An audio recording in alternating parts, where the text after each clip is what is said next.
All hail the power of Jesus' name. Let angels prostrate fall. Let angels prostrate fall. Bring forth a royal diadem and crown him, crown him, crown him, crown him, crown him,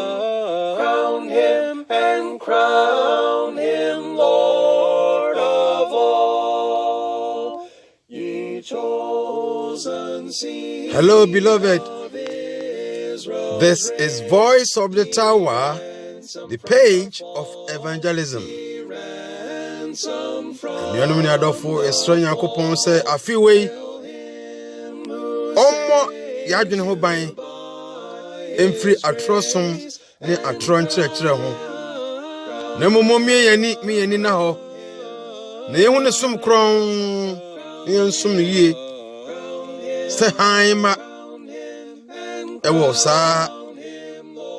wiase a esum na ediswe yetumi afata se na hini no ema o Yesu Kristo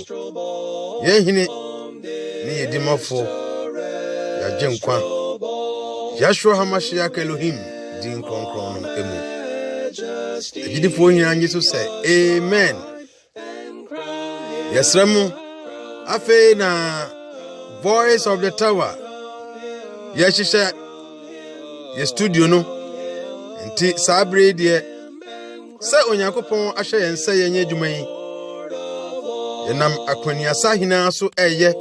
ti sa image video yi na yegusu ayeye esremo mfa yen sara enche bia ebewie studio no na fe bohu yen live any other ministers are omukan yen ho near the asampano akoso abrao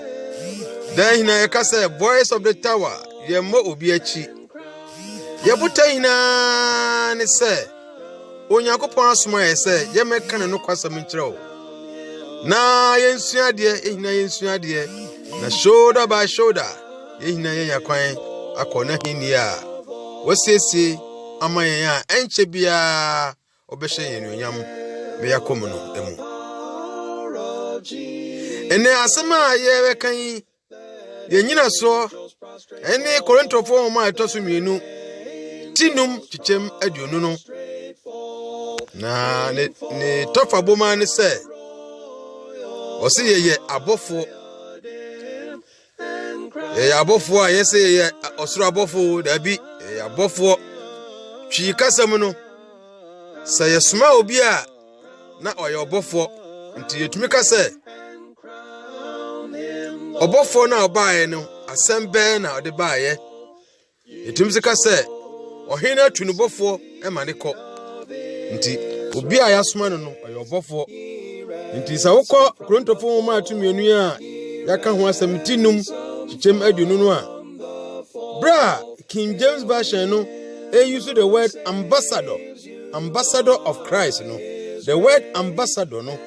twi no tra sese obofo ti ye Kristo abofo a wasoma yen na sa kasafua ambassador no what does it mean? Who is an ambassador? Ambassadors represent their countries in the various countries which they are assigned to. Then the chairman said, Obofwe and as ambassador, or your maybe and or the ambassador, a call on my fufu so. But tiny said, only sa on mine unkodi in Kitaho, said the bear on no man for a was a columuno. Obotumi ahwe so, ma watutu wona asiye abobrapa edisa on mine mu emra edi juma na ama kore bi so abeda saa ne manfo no eni saa on mine no a yedi akose onkosom wo ho no nti ambassador biara bom modin se obeti ne man ne din ho on mine no a ono yemuni a yasoma ne se onko saa on mine ho fro so no obomodi pa se ne man a osoma no odi anuonyam be man no na oman ni din emesei e wo sa oman ni mu se ambassador ye obai oyinipa bonefo enam se oye ogina homa oman ni nyina nti se ne din sei a e ka oman no oman ofiri mu bai no nti ambassador biere gina ho oman ne manfo wo sa oman a osum wo mu no enti okọ ho sa ambassador biere ni ho ode ne ho frafra oman a okosum wo mu no o mama yosam dabi omudi o mama yosam party politics on kabi dabi o you very careful on kabi eno de emfa ne ho so obeche na adwen wa asem bi a aba ho a obeche na adwen nanso mpo o you careful odwiye mpo eto da bi a obisa ne mpanimfo ne mpanimfo ma na adwene ansa ana wotumi aka sasem no bi or you're very careful, or you're very tactful. Inti asembisa ni se. So a D for ya, or shisha party in Tadia ya. Da washa party in coming, washa party ma, washa come ma party a hodwa. A wohoi, a almost one cassa washa party in Tadia, party colors. So why ye onyan coupon ambassadors, why ye Christ ambassadors, why ye Christ above war. Ono so asoma won free onyankopon man onyankopon hinie oman ni mu aba oman a wo mu no anna senti sadia ende nkomhye no efiri nyame ben won komhye no Mikaia nyankopon ana se Zedekia nyame ena asoma won fatoto ahene woma a etoso mienu no ti aduonu mienu chem aduonu enan na obehu Mikaia ni Zedekia ho asam no wo ho na hina na ohye nkom a Onyankopon edema no se onka wo hina oye Onyankopon bofo eja wo sore odune ho nte na mahine mra Yesu Kristo sheye se yemo sampa ye so saadi fo yi wore ti Onyankopon di ho ana sa worugu Onyankopon edi ho efi worugu Onyankopon ani mu ase so enye won ena won ma Onyankopon atamfo enye Onyankopon ne nkrofo edi Onyankopon di ho few edi Kristo som ho few ana sa ukan Yohani ti don so a bo se Radi Yesu Kristo Yeshua Mashiach Elohim abomode tono bo ase akonkoto dwanim asrema nechidifo nti wohwa sa chapter ni na ye Yesu mpae ba na odi giant ka so Onyankopon ehwe yanso omo ye ho ban ewa asase so ojan ho akọ osoro na so kan ye ho dehina o kan se mo Onyankopon ehiye mfiri wiase mu na mom omo ye ho ban ewo wiase mu na sane wiase ne tan no sa obetan na chidifo yi ti bra wa ye nyanka te se nyanka oja wo ho akọ a ho nkan ye ho physically sa eno bonsan be na adwe se obenyanyan kan pa abono no tobo ase ni ye pa nsema wo mu no ehye nkran na egu ahosen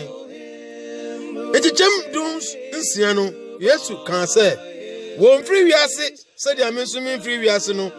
etichem dun wo twino se se dia wo suma me eba wiase no saa na menso masoma won tina chese abofo a Yesu Kristo aden asoma yen obutai bi nti we are ambassadors of Christ. As I say, ambassadors for who adwuma, ambassadors who adwuma. Let us say Kristo ni bia oye. Onyankopon ya asomdwe Nyankopon. Yesu Kristo a oye Nyankopon hine no so hine no. Ono se ye asomdwe hine onya basabasa. Nyankopon dabi enti na no so nya mienu onsha nkom ema party A na wa hyenkom ama party B asesana no dabi oye no kware Nyankopon ni you ye ni you ni dabi ye ni dabi fatu to Roman for woman no timi ensa nkichem ennan ehom afenso dofo tie me ye pa wa ha tie asese Lady Kano Christopher enhye lewufo asofudie enhyehyɛ no ase biem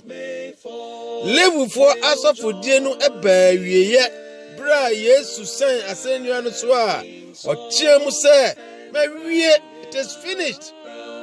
Transam say katina na esen kronkron bia no anim no muti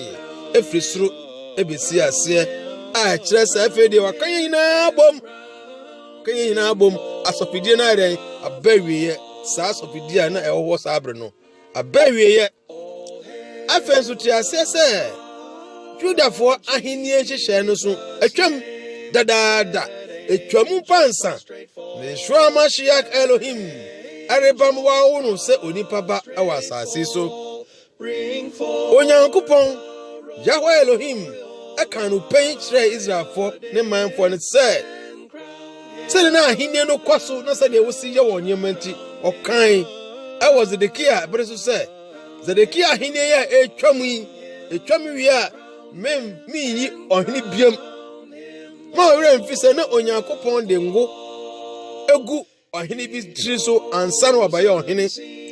ɔsoma odifo ne difo ɔkɔ ɔhene nkyɛn na ɔde ngo akogu ne tiri so ansa na wɔbɛyɛ ɔhene ebi mpa otumi de ɔhene no angwa no ekogu ɔhene bi tiri so esi ne hene bra na ɔhene a ɔte ase no nwuye ebi siye o David bre so na David te ase no na osua nanso David ɔhene Saul nso te ase na nam sɛ na Onyankopɔn ayi ne nsa afiri Saul so na ɔpa David nti ɔma ne difo edengo kogu ne tiri so na wɔka saa history anasa church wana Brana Samuel Ekonumpo enam se na osuro se bia ohene sorry nya na obeku nti no okono odi ani frey adwuma okono odo odwama hye na motom ti na odo call Jesse fie ho efise odi fo mpie basabasa ti se Israel fo no hu no na se odwama hye na motom dia ni enim se odi fo Samuel no obebo afore nti saa ani frɛ kwan no so ɔde fa ya ɔde kɔyɛ saa dwumadie no sɛ de bɛya ɔhene Saul Samuel ho kɔyɛ na bufo ɛma ɔmanye koku no saa na ɔyɛyɛ ɛnna adifo amaba mo de bibia ahyɛ mo nsam mo yɛ nea mo pɛ bia obia ntumi nkamasam mo mfa ani frɛ so ɛnyɛ endi dwuma sɛ wo yɛ adifo mpa hwɛ hunu sɛ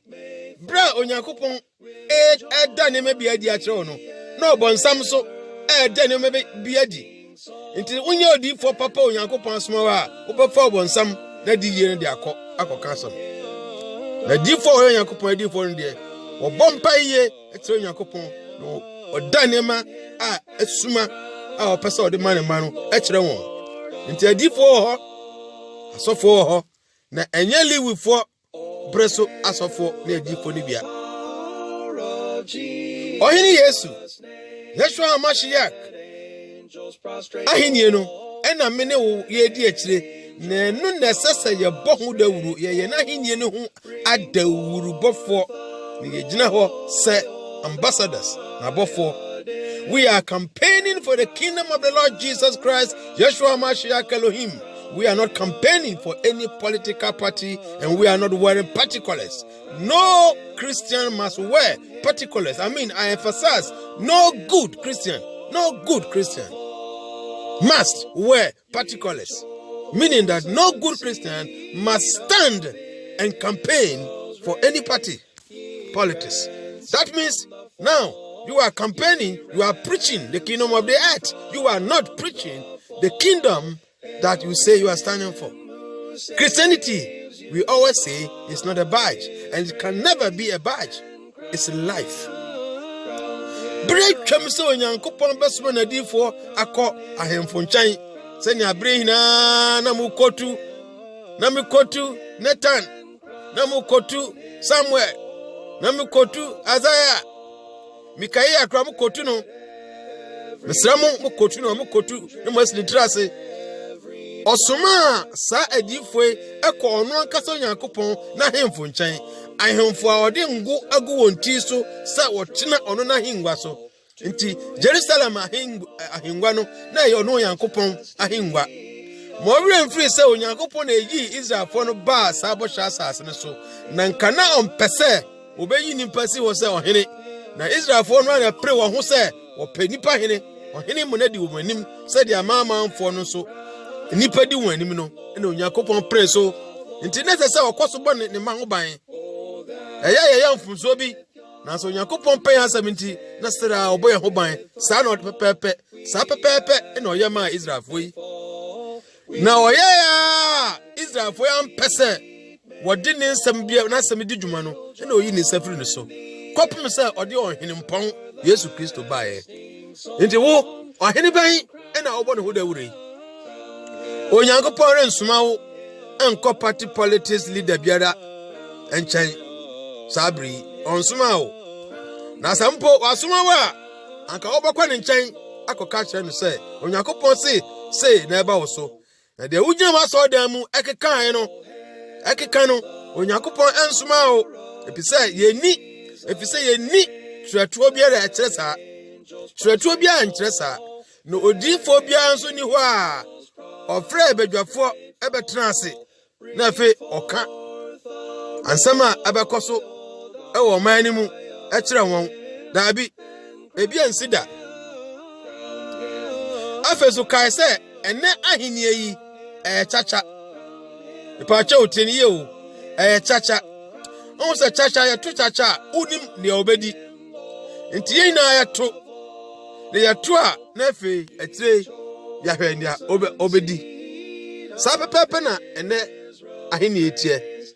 ahenie ɛyɛ abato yɛto aba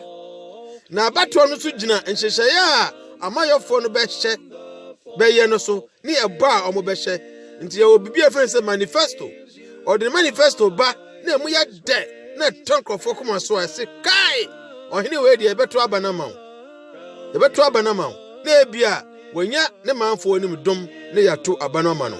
mmom sɛ ɔba na deɛ ɔkan wɔ manifesto no mu wɔmfa ne dwuma a kokroboti bɛsɛ yi no afiri so sɛnea daa ɔmo ka no enti nyɛ Onyankopɔn na osi hene biem ɛwɔ saa bere yi sɛnea mo koto baabra support no Onyankopɔn si hene asuma na diifo de ngukogu omiti so onka sɛ odifo kofre Israelfo no mo nto aba ma no daabi nti mo adifo a mo se ma ba nda no mo hwɛ yie o ma di sam a mo de ba no nkomhya mo de ba no emfiri nyame se firi Nyankopɔn ya o suru ya anka ntimi ma sɛ odifo akyerɛ ne nkomhye bebre na obi mpotumi ka sɛ nkomhye ne dɔɔso nti me di bi bɛhyɛ fridge mu na kyire bi di bi aba wow a dead pefe sɛ nyame foforo bi asoma wo Onyankopɔn tie ne manfo mpaebɔ ɛnokorɛ na otie yɛn sɛdeɛ bɛyɛ a yɛbɛtumi akɔso ayɛ ne suma adwuma yɛabɔ n'asɛmpaka adwuma yɛn ho dawuro ahenie ho dawuro kɔpem sɛ Yesu Kristo a ɛnkyɛ bia ɔba no ɛbɛba nti papa sɔfo sɛ wo ka Yesu ambassadors no ho a ɛnde bɔ mmɔden yie sɛ wobɛbɔ dawuro pa a ɛfa Onyankopɔn na ahenie ɛba no na gyae dawuro a wogyina wasɔ dan mu ɛbɔ ɛma amayɔsɛm no gyae nkɔmtorɔ ɛhyɛ wae entufuturo ngu nipa ni ɛmfa hu ɛnhyɛ nipa emu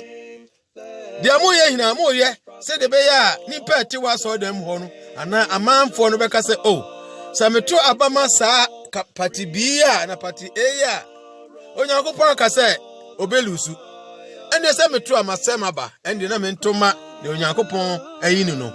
adɛn na wɔyɛ saa woyɛfunu ntie o na hwɛ yie saa temmo ba ɛhe na wobɛgyina Onyankopɔn ka hwɛ nkyerɛ o nti mesrɛ me ka sɛ menua shut up Christopher muntie wɔn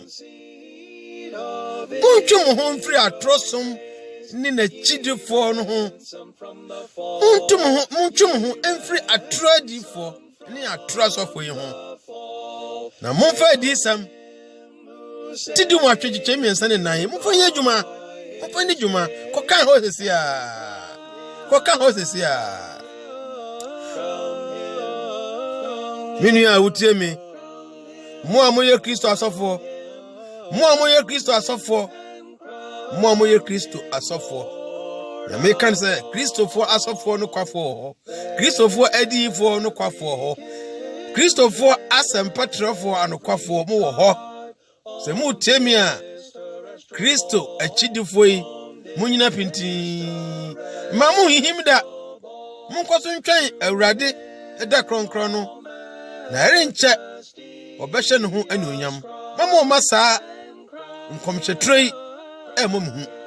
Na se yampa bawa ne yekoso kanokure ede onyankopon asem boye bra. Oh, ehye wo bose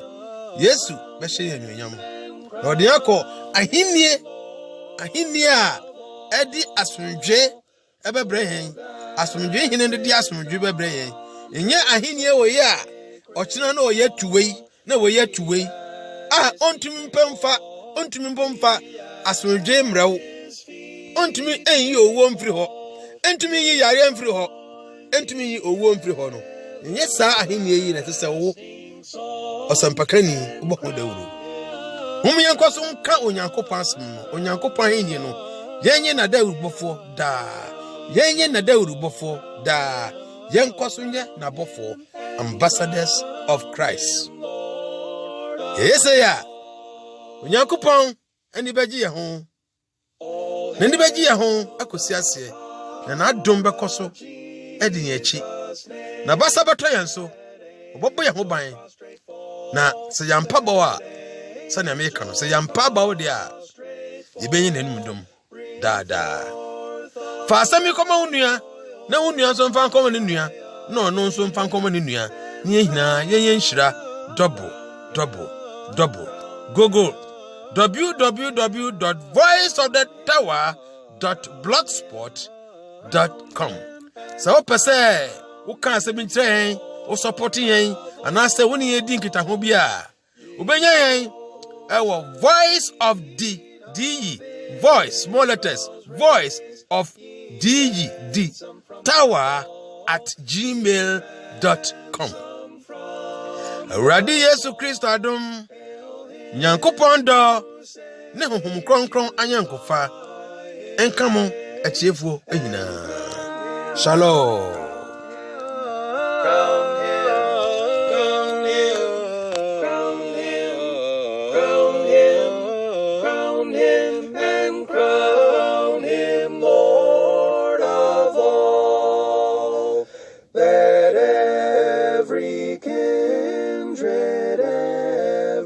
Tribe on this terrestrial ball